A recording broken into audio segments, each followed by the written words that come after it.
Ya sabemos nosotros y hemos dicho que un antígeno es una sustancia extraña, ¿sí? A la cual nosotros, bueno, pues vamos a, nuestro sistema inmunitario va a reaccionar en contra de ello, ¿no? Y cuando hablamos de antigenicidad, déjenme tomo agua, se me seca la garganta bien feo. ¿Me ayudas a leer? Antígeno. Sustancia extraña reconocida por el sistema inmune de un organismo. Antigenicidad. Capacidad del antígeno de reaccionar específicamente con los productos finales de la respuesta inmune. Inmunogenicidad. Capacidad de un antígeno para inducir la respuesta inmune específica, humoral y celular. Ahora, ¿se entiende? Así, ligerito. Un antígeno es algo extraño, ¿verdad? Algo que nuestro cuerpo dice, esto no es de aquí. ¿Sí? Antigenicidad, la capacidad que tiene el antígeno de reaccionar específicamente con los productos finales de la respuesta inmune, porque también el antígeno pues va a decir, pues yo también me hago pacto, esto no me... yo voy a reaccionar también, ¿sí me explico? O en el caso de las bacterias, pues tratan ellas de sobrevivir. La inmunogenicidad es la capacidad del antígeno de inducir una respuesta inmune específica o humoral, que la inmunogenicidad va a depender del tamaño, del peso molecular y de la estructura molecular que tenga. ¿Sí? ¿Vamos bien hasta ahí? Sí. Ok. Ahora, los factores que afectan la inmunogenicidad de un antígeno, el carácter de extraños, xenoantígenos, que sean heterólogos, de diferentes especies, por ejemplo, animal y bacteria, aloantígenos, homólogos, misma especie, pero de individuos distintos, en el caso de las transfusiones de sangre, no tenemos el mismo tipo de sangre, ¿verdad? Singénico, isólogo, individuos genéticamente iguales, ahí ya sabemos que son los gemelos monocigóticos, ¿verdad? Y en el caso de los autoantígenos autónomos del mismo individuo, excepcionalmente, y pueden dar lugar a una respuesta inmunitaria, que en este caso es una falta de tolerancia o autoinmunidad. Yo les voy a platicar un chisme. En el caso de los autoantígenos, ¿sí? Porque hay un procedimiento que mucha gente ha hecho desde que yo creo que ni nuestras abuelitas habían nacido, ¿verdad? La gente lo que hacía es que se sacaba sangre y se le inyectaba así rapidísimo, ¿sí? Y por muchos años, escúchenlo bien, por muchos años esa práctica se ha llevado a cabo, ¿sí? Y se ha utilizado para un montón de cosas de las que ustedes no se han imaginado. Pero yo llegué a escuchar, así bien chiquilla, llegué a escuchar que decía, no, es que la gente que tiene muchas espinillas en la cara y que tiene el cutis bien feo, hacen eso, le sacan sangre y se le inyectan. Entonces, pues ya, así tenía esa idea. Luego entonces, en todo este relajo de la inmunología y de que uno anda por aquí y por allá trabajando, te topas gente y médicos que llevan a cabo tratamientos a base de autoantígenos, o sea, sacan sangre, la preparan, unos la ponen la ponen con un anticoagulante, le ponen ozono y te la regresan, la recirculan y te la regresan, ¿sí? Y otros igual, o sea, lo que hacen también es que la pasan a unos frasquitos preparada con otros elementos y la dejan para un mes. Y personas que, por ejemplo, van a perder la pierna por amputaciones, por infecciones de mucho tiempo, y por ejemplo también en cuestiones de, pues sí, pacientes muy graves, ¿no? De ciertas enfermedades que no se han curado, que ya usaron un montón de tratamientos, antibióticos, medicamentos, etcétera. Lo que hacen es que preparan esa sangre y la pueden utilizar por vía intradérmica para estimular el sistema inmunológico para que reaccione. Pues el chisme es que yo lo he hecho, ¿sí? Y me lo he hecho yo también eso, ¿sí? Y les voy a decir una cosa, se siente uno muy bien, y más cuando traes, por ejemplo, problemas así de una infección muy fuerte. Yo lo probé y la verdad es que sí funciona, ¿sí? Tengo unas compañeros aquí en la facultad que no son del área de UFB, pero por algunos problemas de salud se toparon con otras personas que les comentaron acerca de esa técnica. De hecho, una hermana de un compañero de aquí de la escuela se dedica a hacer eso en los hospitales, con muchos médicos les hace eso. Y mi compañera no lo creía hasta que le dijo, mira, ven, acompáñame al Ángeles, al Español, a varios lugares así privados, donde saben que ella va a ir tal día y hacen ese procedimiento. Y mi compañera decía, es que manches, cómo son feos, cómo son gachos, porque no le dicen a la gente que eso ayuda, ¿verdad? Y les platico, porque también buscando información con pacientes que padecen cáncer o que están recibiendo quimioterapias, funciona muy bien. De hecho, yo con 2 personas de mi familia ya lo llevamos a la práctica y les fue mucho mejor con las quimioterapias. Ahora, en sí el fundamento de esto, ¿qué es? ¿O qué es lo que está ocurriendo? Pues que yo estoy sacando una muestra de sangre de mi cuerpo, yo no le pongo anticoagulante ni nada, así directamente, rápido, sacas la sangre y le inyectas rapidísimo antes de que se coagule. ¿Y qué es lo que pasa? Que yo estimulo a mi sistema porque acaba de entrar un antígeno muy potente, porque es sangre, es proteína, y lo que hace es que mi sistema inmunológico despierta. Y al momento de despertar, porque algo extraño o algo acaba de entrar al cuerpo, revisan el complejo mayor de histocompatibilidad y detectan que es el mismo. Pero en ese patrullaje, si había células tumorales, si había células infectadas por virus, pues ya las encontraron. ¿Sí me explico? Que muchas de las veces la gente a veces dice, oye, pues es que este cáncer tiene contigo gestándose, ¿qué te gustan? 3 años o 2 años,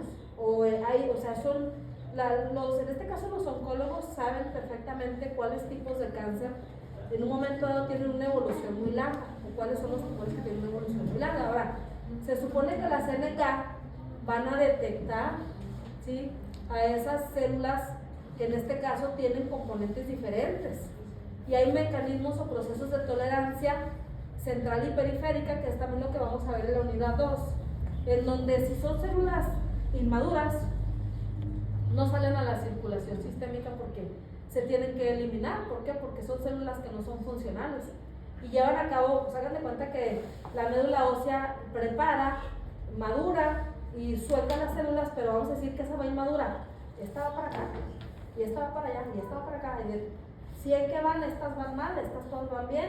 Se supone que nuestro sistema también tiene esa capacidad. Entonces, ¿cómo es que entonces, cuando se está gestando un cáncer, nuestro cuerpo ya no puede con ese proceso? ¿Sí me explico?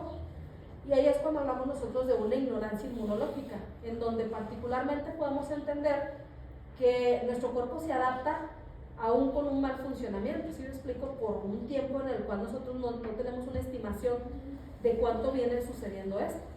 Pero lo que les puedo decir, y hay quienes luego dicen, no, es que eso genera un proceso de autoinmunidad.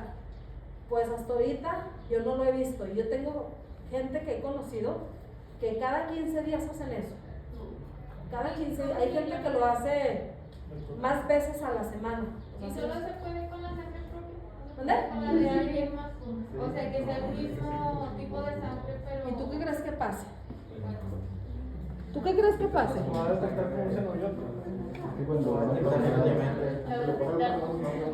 Aquí la pregunta es si todos tenemos el complejo mayor histocompatibilidad igual, ¿no? O bueno, Porque si no es igual, por eso le digo, si no es igual el mío y el de ella, a pesar de que sea el mismo tipo de sangre, lo va a rechazar. Ahora, y dirás tú, ¿por qué una transfusión de sangre? Sí, pero ahí es diferente. Sí, porque obviamente, bueno, pues ante una necesidad de que tú requieras una sangre o que hayas tenido algún problema, un traumatismo, una herida, algo, pues obviamente la vía es diferente. ¿Sí me explico?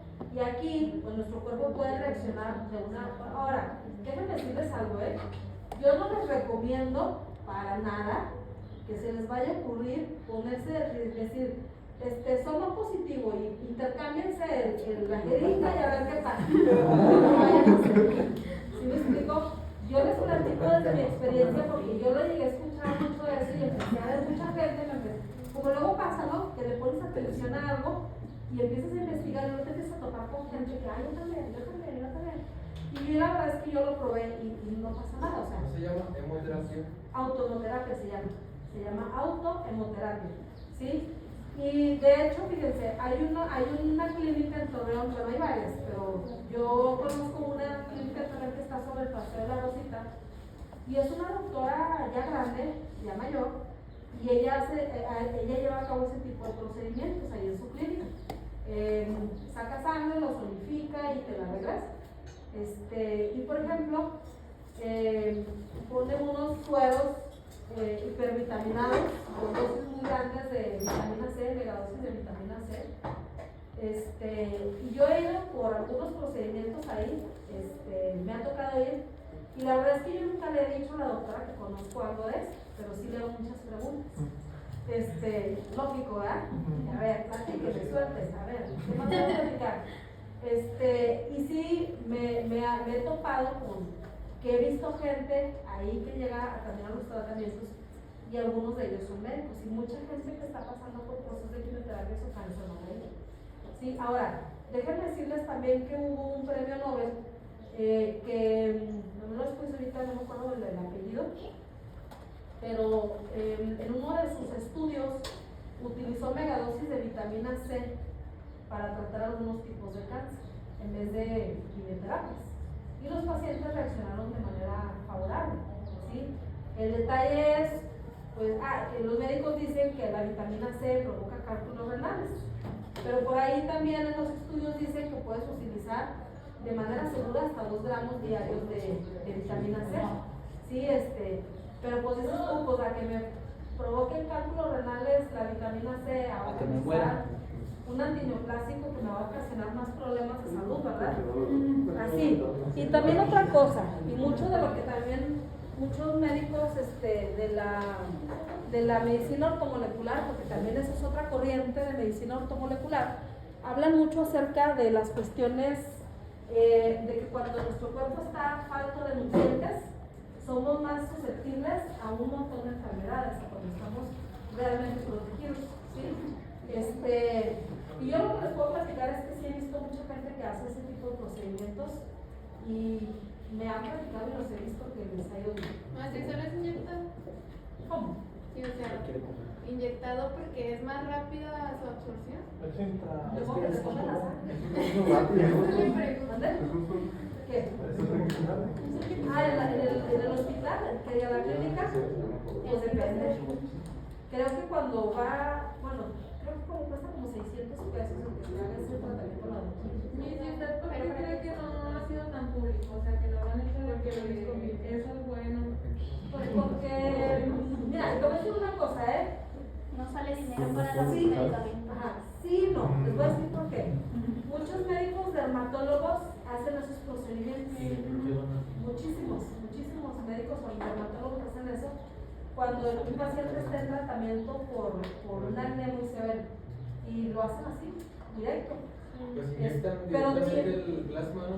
El plasma también, y sí. después con radiación empiezan a hacer unas cosas. No, y también hay muchas cosas, mira, se toma la sangre, separan el plasma, el paquete globular rojo lo dejan con anticoagulante y luego hacen unas cremas con ese paquete globular rojo y te la etiquetan para que la uses por una semana, la tienes que tener en el refri y son esas mentadas mascarillas de sangre que te pones en la noche, o sea, lo hacen así, porque también lo que hacen es que eliminas unas células muertas de la piel, ¿sí? En este caso de todo lo que es la superficie, ¿no?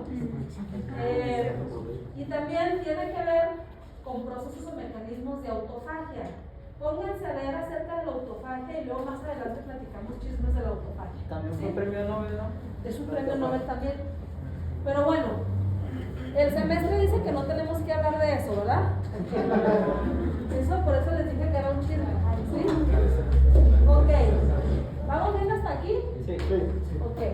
Después de ese buen chisme, vamos a seguir.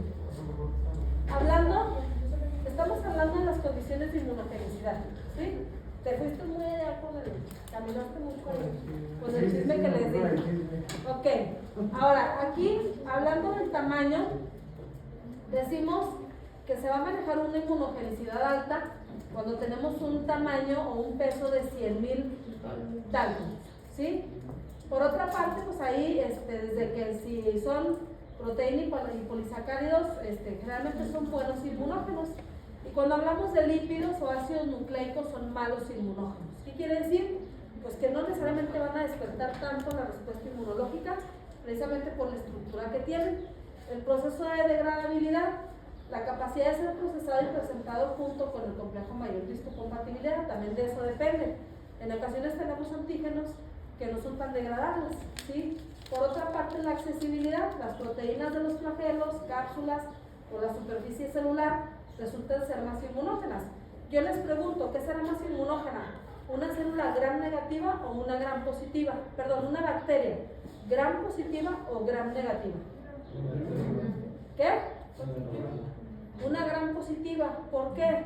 Porque tiene una capa más gruesa de peptidoglicano, ¿sí? Tiene capacidad muchas de las veces de ser anaerobia, de generar una gran cantidad de toxinas, ¿sí? Pero también no nos perdamos de vista, hay algunas gram negativas que son peligrosas y patógenas. En el caso de la Escherichia coli enterohemorrágica, enterotoxigénica, ¿sí? Entonces, hay sus asegúnes, ¿verdad? Dependiendo, ¿sí? Pero siempre en el caso de las gram positivas, pues ahí tenemos muchos ejemplos como el Clostridium, ¿verdad? Es una de las más conocidas, ¿sí? Y por ejemplo también esa cápside le permite despertar de mejor forma la respuesta inmunológica, ¿sí? Ahora, aquí tenemos un esquemita en donde tenemos un antígeno que va entrando y esos antígenos tienen epítopos o epítopes, en algunos libros van a leer como epítopos o epítopes. Y los epítopos son regiones de anclaje en el cual va a hacer que nuestro sistema inmunológico va a ensamblarse en esas regiones y por lo tanto a desplegar una respuesta. Y aquí, bueno, pues tenemos una presentación directa con lo que son los linfocitos B y estos van a generar lo que es la liberación de anticuerpos. Y por ejemplo aquí, la célula presentadora de antígenos, vamos a decir que es una célula dendrítica por la forma que tiene, va a presentar la información de ese antígeno con un linfocito T cooperador. Y ese linfocito T cooperador tiene su TCR, que habíamos dicho que era el TCR, el receptor de célula T, ¿sí? Y ese receptor de célula T va a tomar esa información y de manera colaborativa va a ir con el linfocito B y le va a decir, le va a llevar la foto, ¿lo conoces? Sí, sí lo conozco, o no, no lo conozco. Y va a liberar los anticuerpos, por eso se le llama colaborador, porque trabaja de manera directa con el linfocito B. ¿Sí me explico? Ahora, y esto va a dar lugar a una respuesta celular. ¿Por qué? Porque estamos hablando que el linfocito T cooperador va, como su nombre lo dice, colaborar para que se genere una respuesta. Y cuando es de presentación directa también, por en el caso de los linfocitos B, y lleva implícito lo que es la colaboración o actividad por medio de inmunoglobulinas, es una respuesta humoral. ¿Sí? ¿Vamos bien? Ok. Determinantes antigénicos o epítopos son pequeñas porciones de cualquier molécula que puede interaccionar con un BCR o con un TCR, receptor de célula B o receptor de célula T específico, y estimularlos para que respondan directamente contra los que los estimularon. Y aquí tenemos, bueno, pues tenemos antígenos de todos colores y sabores, y también sabemos específicamente que estos particularmente, bueno, pues se van a unir, ¿verdad? Cuando se liberan los anticuerpos se van a liberar, se van a pegar a ellos para que sean más visibles y obviamente induzcan una respuesta celular. Y al mismo tiempo los anticuerpos tienen estas regiones en donde se van a unir los antígenos dependiendo sea la forma, el tamaño, el color, por así decirlo, ¿no? Porque tenemos tutti frutti, así como luego, por dar un ejemplo, un montón de antígenos diferentes, ¿no? Podemos ser bacterias, virus, parásitos, hongos, toxinas, ¿sí me explico? Entonces tenemos un gran bagaje de antígenos, por eso los ejemplificamos en colores y formas, ¿sí? ¿Vamos bien? Ok. Cuando hablamos de los tipos de antígenos, aquí particularmente hay que platicar acerca de los actenos. Los actenos son grupos químicos de pequeño tamaño o de un tamaño no muy, pues sí, no muy no muy grande, que por sí mismos no son capaces de generar una respuesta inmune, pero cuando se unen a un grupo covalente o a una molécula portadora, se comportan como inmunógenos, que en este caso serían carbohidratos, lípidos, proteínas y ácidos nucleicos. Los aptenos son moléculas pequeñas, pero que no son capaces de, soy un apteno y nadie me vio, o sea, o pasé, pero no me hicieron caso porque el tamaño, la conformación, pues dicen, no, pues esta qué, esta ni fu ni fa, la dejamos pasar, ¿sí me explico? Pero si voy y me uno a una molécula covalente, a una molécula fuerte, grande, pues ahora sí voy a llamar la atención y me van a atacar. ¿Por qué? Porque me anclé a otra molécula. ¿Sí me explico?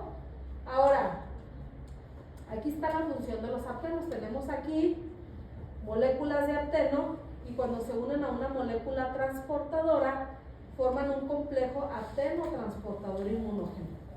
¿Sí me explico? Ahí es donde ya se nota y dicen, ahora sí quiere pleito, ¿verdad? Ahora sí la tenemos que atacar porque se unió a una molécula transportadora, ¿sí? Ahora, tenemos esta imagencita, ¿sí? Vamos a decir que tenemos un fármaco acarreador, ¿sí? En el cual tenemos la unión, ¿verdad? De un complejo linfocito T, complejo mayor de histocompatibilidad y un antígeno. Entonces todo este complejo nos va a dar como respuesta que nosotros tengamos un mecanismo de defensa directo. Y por ejemplo aquí tenemos un proceso de hipersensibilidad 1 y 2. A lo mejor ahorita no me hagan mucho caso con los procesos de hipersensibilidad porque vamos a ver un tema que se llama alergias y vamos a ver los 4 tipos de hipersensibilidad. Ahorita básicamente con esta imagen lo que yo necesito que identifiquen es que hay un proceso de presentación de antígeno en el cual necesariamente llevamos a cabo, perdón, pausa.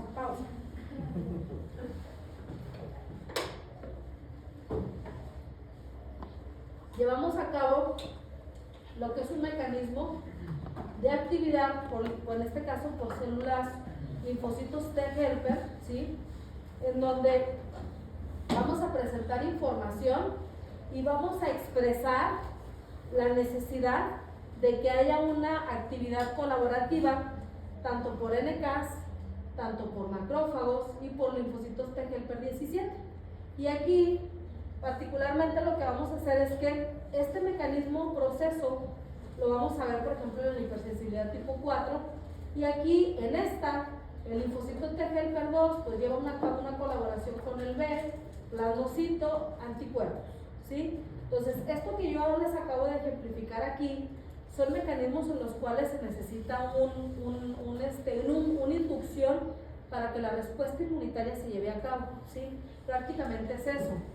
Volviendo a los inmunógenos, que podemos entenderlos como sinónimos de antígeno, porque es capaz de realizar una respuesta celular humoral o mixta, en donde particularmente pues los aptenos van a necesitar unirse a ese conjugado para poder, en este caso, promover una respuesta inmunológica efectiva. ¿Sí? ¿Sí se entiende o no?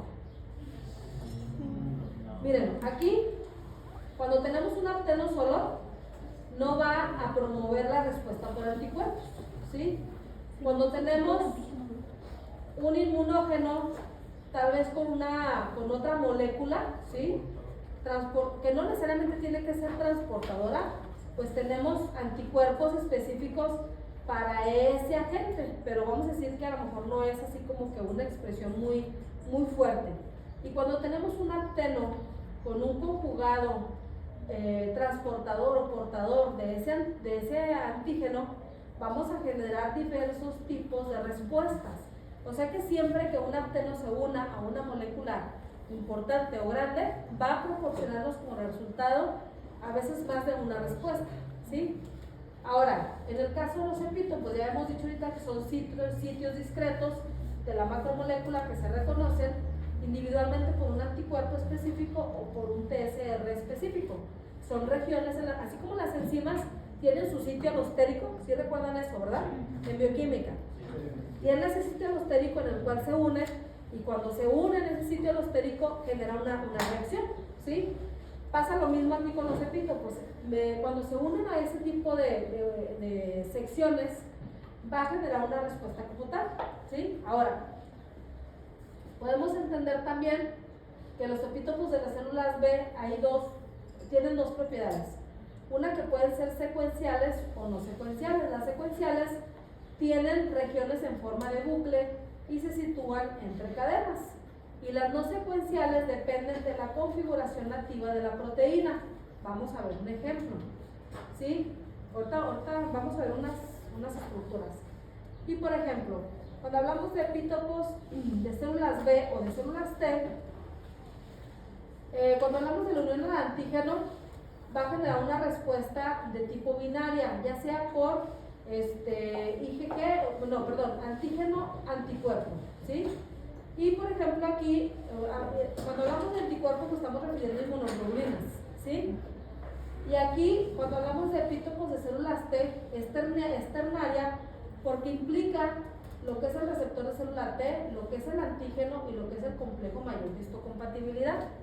¿Sí me explico? O sea, es un tipo de respuesta diferente, ¿sí? Ahora, ¿se une un antígeno soluble? Sí, el de las células B sí. Y los epítopos de células T no se unen. Requiere el complejo mayor de histocompatibilidad. Los epítopos de células B no necesitan reconocimiento por MHC. Y los epítopos de células T sí necesitan reconocimiento por MHC, ¿sí? Ahora, la naturaleza química del epítopo, ¿sí? En el caso de las células B, va a necesitar que tengan estructura de proteína, lípido o polisacárido. Y en el caso de las células T, va a reaccionar tan solo si sean solamente proteínas. Dentro de las propiedades del epítopo, necesariamente en la parte externa, debe de ser accesible, debe ser hidrófilo, movilidad, secuencial o conformacional. Ahorita vamos a ver qué es secuencial o conformacional. Y en el caso de las células T, la parte interna tiene que estar desnaturalizada, tiene que ser anfipático, y en este caso, que sea un péptido lineal unido al complejo mayor de histocompatibilidad. Ahorita vamos a ver qué es lo que es anfipático, ¿sí? Cuando hablamos de epítopos lineales o conformacionales hay diferencias, ¿sí? Aquí, en el caso de un conformacional, vamos a decir que está todo el bucle de la estructura bien complejito. ¿Sí lo ven aquí, verdad? Ahora, aquí estamos hablando que es un antígeno nativo, o sea, así está. No lo glaciaron, ¿sí me explico? O sea, así está, chinito, ¿sí? Y nosotros no podemos determinar, ¿sí? Dónde está el asunto o dónde está el problema, ¿sí? Aquí particularmente podemos mencionar o podemos decir que los epítopos conformacionales vamos a encontrarlos que van a estar o van a tener esa estructura, ¿sí? en la cual, aunque esté con esa conformación, pues nuestro cuerpo los va a determinar y va a decir, pues es ¿verdad? Este es el que nos está ocasionando, o es donde necesitamos unirnos para poder detectarlo. Y un epítopo lineal viene siendo ¿sí? Y para cuando necesitamos nosotros que pasen por un proceso de naturalización, pues necesitamos que esté el bucle deshecho, ¿sí? Para luego entonces poder determinar cuántas regiones o epítopos tienen. 1, 2, 3, 4. Y acá nada más se detectan así, ¿verdad? O sea, todo el antígeno así, todo hecho enrolladito. ¿Sí? ¿Vamos bien hasta ahí? Ok, ya se me está yendo la